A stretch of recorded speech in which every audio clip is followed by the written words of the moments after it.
Hi guys, I'm back. I've been gone for a very, very, very long time, haven't I?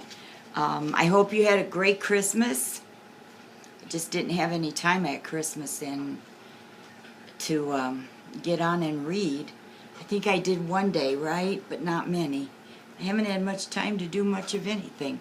So anyway, I missed you. I hope you had a great Christmas. I hope Santa Claus was good to you. I hope you went to church. I hope you remembered that Christmas is really about the birth of the baby Jesus. And I'm glad to be back, and I'm going to keep reading. I may not be here every night, but I'll keep reading, okay? Because I just think it's fun. And if you want to listen, I'll be here. Tonight, I think we're going to still read a couple Christmas books that I have left. We'll finish those off, okay, before we start reading something else. And I would love it if you'd put it in the comments below what you might like to hear, okay? I would like that. We're going to read How Santa Got His Job, and it is written by Stefan Kerensky and illustrated by S.D. Schindler. It's a scholastic book. Those are always very, very good.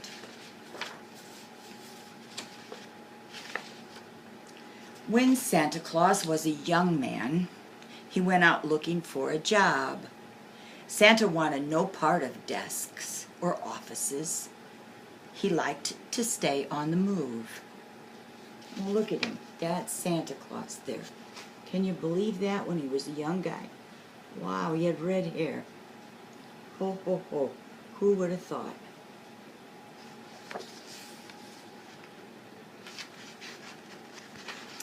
His first job was cleaning chimneys. Santa was sure-footed on even the steepest roofs, and he loved twisting through the tight spaces. Chimney. Look at that. So he always liked chimneys. That's our first clue. But there was a problem. Santa was so neat that he never got covered in soot or made a mess in the fireplace. So nobody believed him when he said he was done. "Where's the proof?" said some. "You're not even dirty," said others. And this led to a lot of arguments. Yeah, because see how dirty they are? They're all grubby in that. That's a dirty job, cleaning the chimney. If you saw Mary Poppins, you knew that. Santa worked for the post office next, where everyone could see that he was doing his job. Santa's favorite part was bringing packages to people all over town. Waiting in traffic was frustrating, though. It's silly to waste all this time, he decided. To speed things up, he started making deliveries in the middle of the night. So what? He likes chimneys, he likes the post office, and he likes working at night. What do you think about that? Those are some more clues to what he should be. But, you see, there was a problem. No one was glad to see him at that hour. The postmaster got so many complaining letters that Santa had to leave. Well, yeah, you can't really knock on the door at 2 in the morning when everybody's sleeping.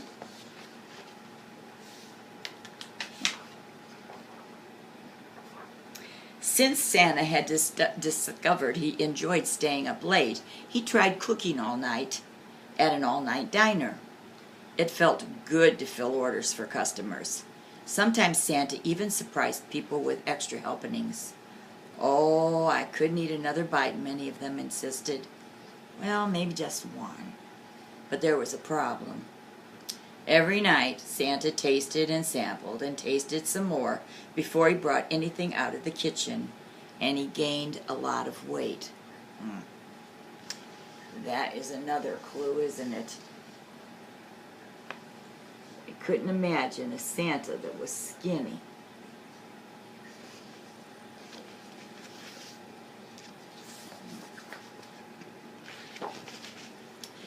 Hoping to get some exercise, Santa then found a spot at the zoo. He was very organized about the animals. "I know when they are sleeping," said Santa, "and when they are awake." Over time, he also learned whether they were behaving themselves or not. But then there was a problem. Santa became close friends with the reindeer, and all the other animals got jealous. Sadly, the zookeeper had to let him go. Aww. So now we know he also likes reindeer, especially reindeer.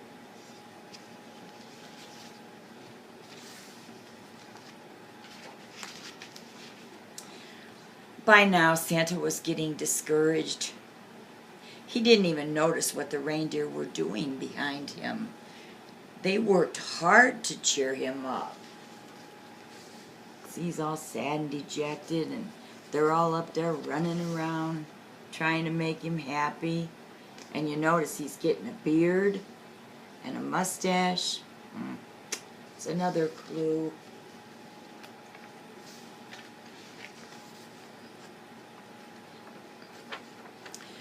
Together, they joined the circus. Soon the reindeer were shooting Santa out of a cannon 3 times a night. Santa liked flying through the air and wearing his new costume. He was a huge success. But there was a problem. The ringmaster wanted to build up the suspense. "You need to look frightened," he told Santa. "We want the crowd to worry about you."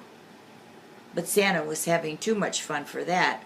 "Ho, ho, ho," he always cried as he flew through the air. So the crowd wasn't worried at all.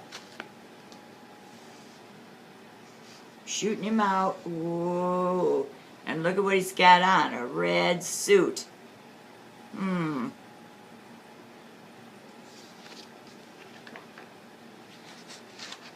I like this book. The angry ringmaster soon fired Santa and the reindeer. As they gathered their things, some elves came looking for autographs. When they heard the news, they invited Santa and the reindeer home for supper. The elves lived way out of town. They were toy makers, and their house was a workshop. Well, they all kind of look alike, don't they? Look at that great house with all the toys. Bicycles and dolls and teddy bears. Wow. That would be great fun to be working for Santa and building toys, wouldn't it? Santa was amazed. "Children must love these toys," he said. The elves looked embarrassed. They only made toys for their own pleasure. Selling them was too much trouble. "What if you give them away?" Santa said. The elves hadn't thought of that. "I could deliver them for you," Santa said. There were enough toys here for children all over the world. The elves smiled and hired him on the spot. Look at them shaking hands. They are thrilled because they had way too many things, way too many toys.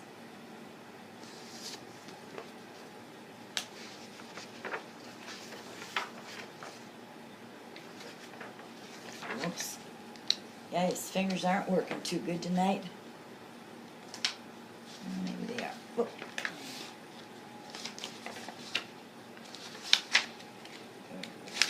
Okay.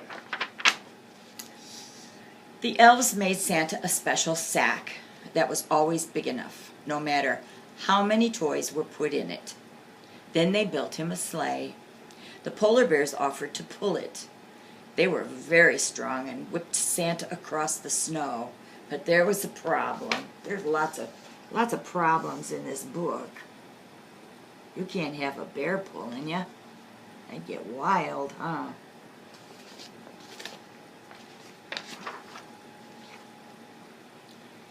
And this problem was the biggest one yet. Oh, I don't know what the problem is. Maybe going over the water? That's what I'm thinking.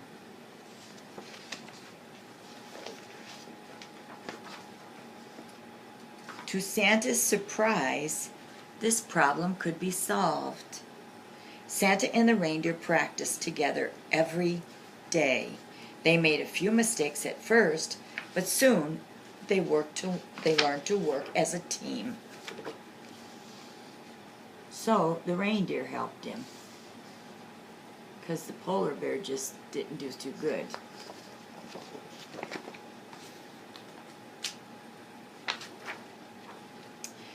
In the darkest part of winter, when people need their spirits lifted the most, Santa got ready to go.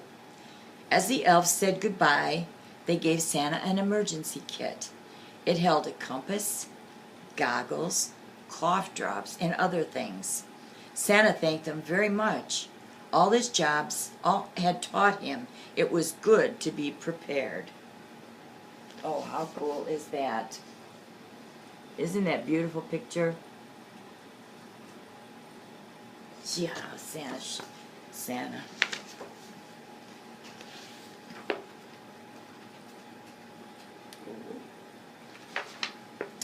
Then Santa and his reindeer took off. That first night was a little hard, because Santa was still learning about shortcuts and high winds, but at last he got the hang of it. Ever since then, the elves have made toys all year, and Santa has given them away in one night. He loves his job as much as ever, and he's gotten pretty good at it over the years. Still, he always keeps his emergency kit close by.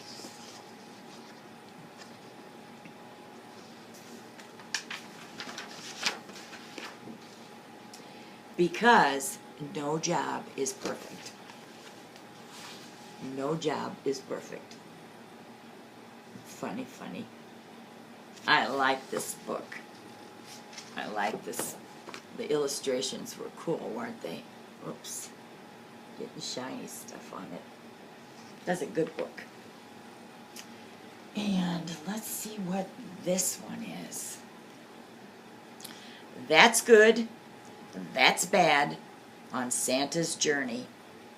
Written by Marjorie Cooler and illustrated by Michael Garland. And we have not read this.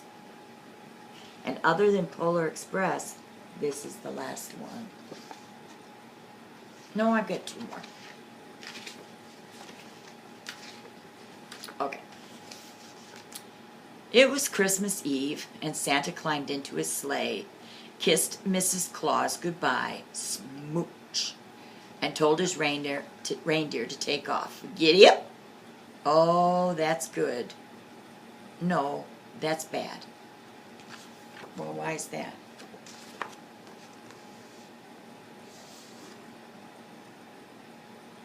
He's kissing Mrs. Santa Claus goodbye. The wind blew whoosh, and it began to snow. It snowed so hard that Santa had to land next to an igloo. He thought he'd never get to deliver his presents that night. What a disaster. Oh, that's bad. No, that's good.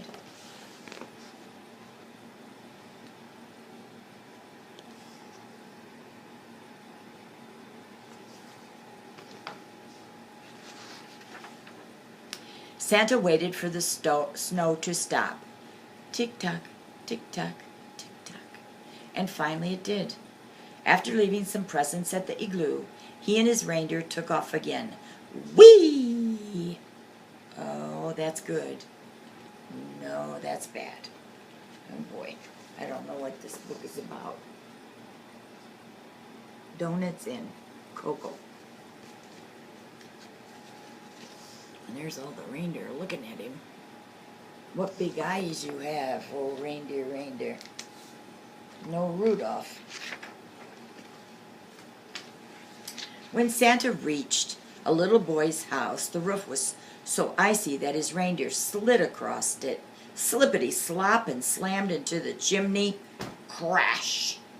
Oh, that's bad. No, that's good.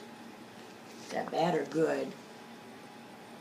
I think it's kind of bad, don't you? You don't want it to be be sliding on the roof and slamming into the chimney. That's scary. Look at that little boy down there. He's just scared to death. Look at his eyes. They look like YaYa's when she opens them wide. Ooh.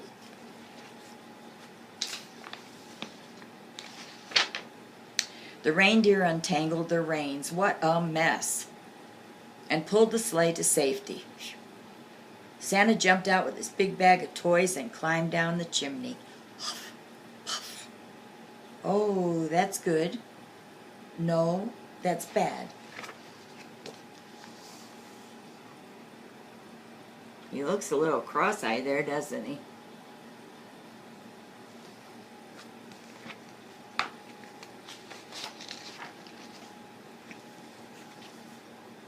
As he made his way toward the bottom, he got stuck because of his big round pot belly, jelly belly.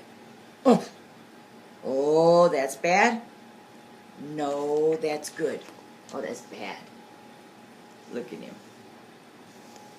He got stuck in the chimney. I think that's bad. How about you? The dust in the chimney made Santa sneeze. Achoo! And he was catapulted down to the fireplace. Kaboom! Oh, that's good. No, that's bad. I think that's bad. Boy, he's got a big sneeze, doesn't he? I've been doing a lot of that lately. Look at the stockings. They're like all upside down. As he crawled into the living room, he tripped over a kitty cat and bumped his head on a table. Ouch! Presents spilled out of his bag, clumpity thump. Oh, that's bad. No, that's good. I think that's, so far, like everything's been kind of bad.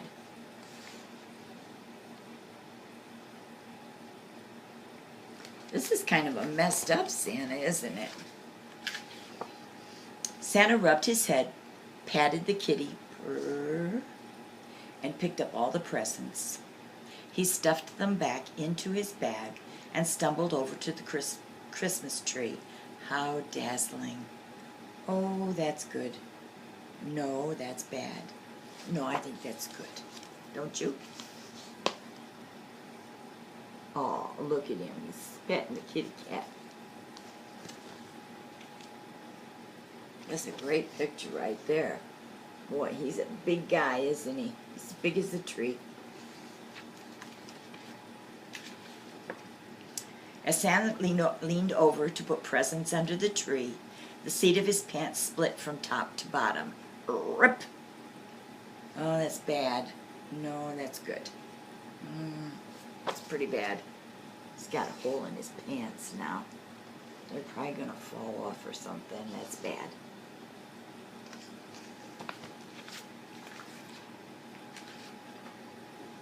Santa was wearing long underwear beneath his suit, so he tossed his ripped pants into the wastebasket, swoosh, held in his stomach, and squeezed it back up the chimney.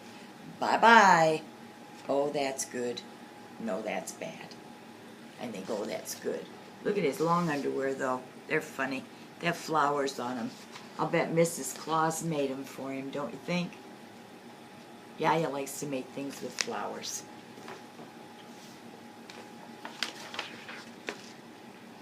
When he got to the roof, he saw that his reindeer had gotten tired of waiting and had flown off without him.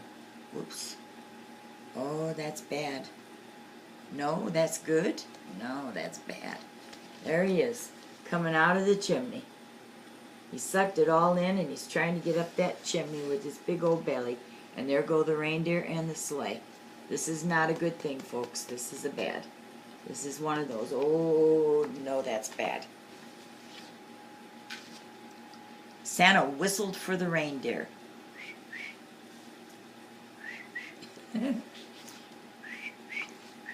I can't whistle. And they all came flying back. Oh, that's good.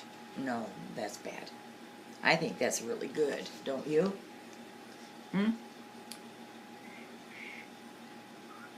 I can whistle, really. Now They took off with Santa, zoom, and as they swerved to avoid a huge pine tree, Santa fell out of the sleigh and landed in a big snowdrift. Ploppity plop. Oh, that's bad, or no, that's good? I think that's a bad thing again. There's a lot more bad stuff going on with this poor guy. I'm glad this isn't the guy that came to our house this year. The reindeer swooped down as Santa struggled out of the snowdrift. Oof. He jumped back into his sleigh and delivered the rest of his presents. Merry Christmas. Oh, that's good. No, that's terrific. That's cute. So there we go. That's good, that's bad on Santa's journey. Cute little illustrations. So I'm going to quick upload it so you can hear it tonight, maybe before you go to bed. And I've got left Aliens Love Pantaclaus and Polar Express. And those are the last two Christmas books I have. So I will read those maybe hopefully tomorrow night. Okay? Tomorrow night I'd also like to read some of our chapter book. So we'll see. Okay? Tonight I'm going to watch a movie. I will enjoy that. And I'm going to do some knitting and crocheting. So I want to say hi and bye to everybody. Amy, Tanner. See, I think Tanner was with Jack today for a while.